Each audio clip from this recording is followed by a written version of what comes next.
Cavale chilienne, jour 34.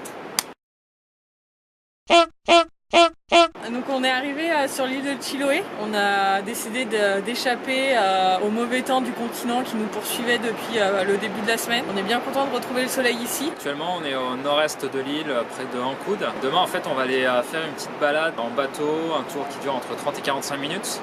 Donc sur les îles que vous voyez juste derrière nous. En fait c'est des pinguineras, c'est-à-dire que c'est des lieux où des pingouins s'arrêtent pour se reproduire, pour manger, etc., se reposer avant la prochaine migration. Le but ça va être qu'on puisse voir des pingouins demain, en espérant qu'ils fassent aussi beau que ça. Et je pense que ça devrait être pas mal. On est paré pour aller voir les pingouins.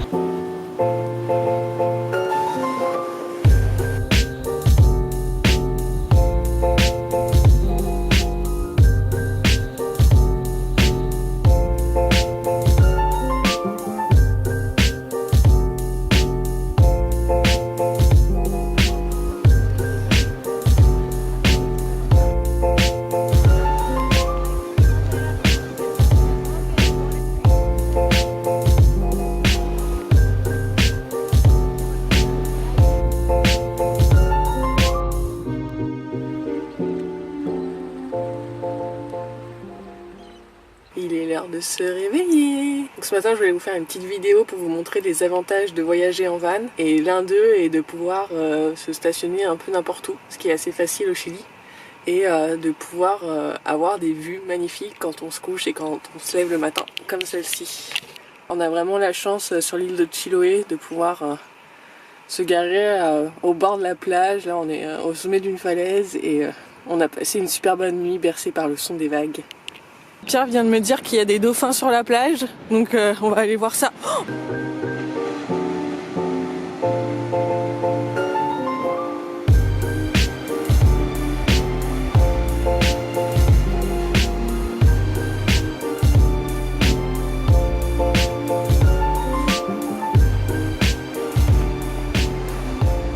on est toujours à l'endroit où on a dormi et on peut voir des dauphins qui sont en train de se chercher à manger, qui sont en train de jouer aussi en fait dans les vagues. Du coup c'est quand même assez extraordinaire d'être ici et de pouvoir les voir faire ça.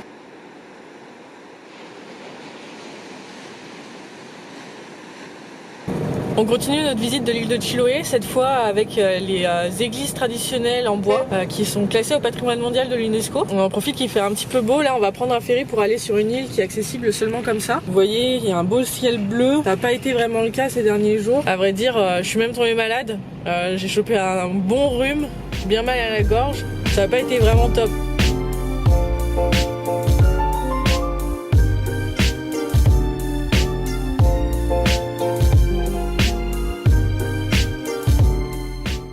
On est arrivé au parc national de Chiloé, qui fait pas super beau aujourd'hui, mais on va quand même en profiter pour parcourir le parc. Il y en a à peu près pour 3 à 4 heures de sentier. Moi, ce que je vous propose, c'est que vous me suiviez durant nos découvertes.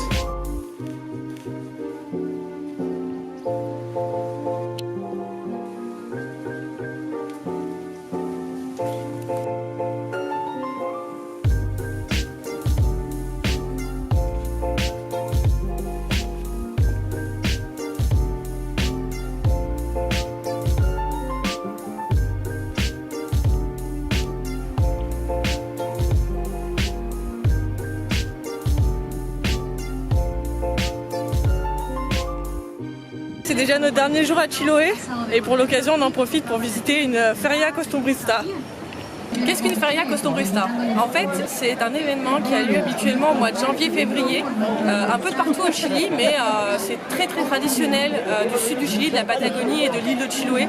On en retrouve à plusieurs endroits. Ici, on est sur la Isla Lemuy, qui est une petite île qui est vraiment super jolie, avec plein de petites maisons, de petites églises, comme on adore à Chiloé. Dans les ferias costumbrista, qu'est-ce qu'on retrouve? On retrouve des gens qui vendent de l'artisanat, de laine et de bois principalement, c'est très traditionnel de l'île de Chiloé.